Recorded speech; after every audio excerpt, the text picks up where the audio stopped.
সবসময় শরীরে দুর্বলতা লেগেই থাকে, যেন এই দুর্বলতা পিছুই ছাড়তে চায় না। যত যাই করা হোক না কেন মন খারাপ থাকে বলে কিছুই ভালো লাগে না। তার উপর মেজাজ হয়ে থাকে খিটখিটে। অলস দিনে তো বটেই, সপ্তাহের কাজের দিনগুলোতেও কেন যেন ক্লান্তি ভর করে যখন তখন। তবে আপনারা কি জানেন, আপনি নিজেই এই মন মেজাজকে নিয়ন্ত্রণ করতে পারবেন।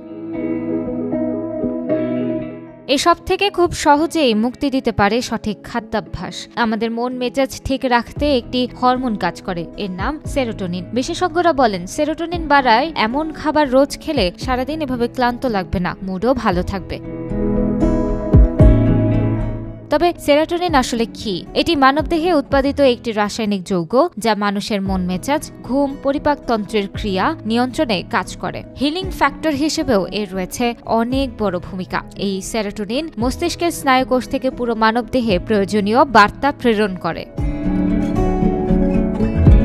আর এই সেরোটোনিন কমে গেলে মানুষের মধ্যে হীনমন্যতা, বিষণ্ণতার প্রভাব বেড়ে যায়। বলা যায় মানুষের মন মেজাজের প্রায় অনেকটাই নিয়ন্ত্রণ করে এই সেরোটোনিন। এর অভাবে ঘুমের সমস্যা বেড়ে যাওয়া, মেজাজ খিটখিটে থাকা, হজমের সমস্যা দেখা দেওয়া, ভুলে যাওয়ার প্রবণতা বেড়ে যাওয়া, শরীরের ব্যথা সহ্য করার ক্ষমতা হ্রাস পাওয়া, শরীর সহজে নড়াচড়া করতে সমস্যা দেখা দেওয়া, শারীরিক এবং মানসিক দুর্বলতা বেড়ে যাওয়া, হাড়ের ক্ষয় বৃদ্ধি পাওয়া, এই সবই সেরোটোনিন কমার কারণে হয়ে থাকে।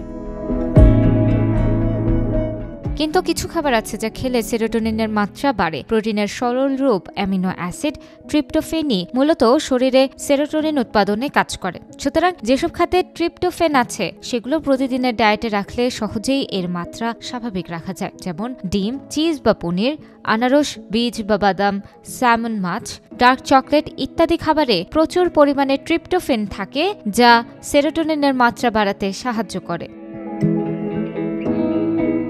তাছাড়াও সবুজ শাকসবজিতে ভিটামিন আর ফাইবার পাওয়া যায় যা সেরোটোনিনের মাত্রা ঠিক রাখে। প্রতিদিন ব্যায়াম, হাঁটাহাঁটি করলেও সেরোটোনিনের মাত্রা বৃদ্ধি পায়। এতে মন মেজাজ ভালো থাকে, কাজ করতে স্পৃহা পাওয়া যায়।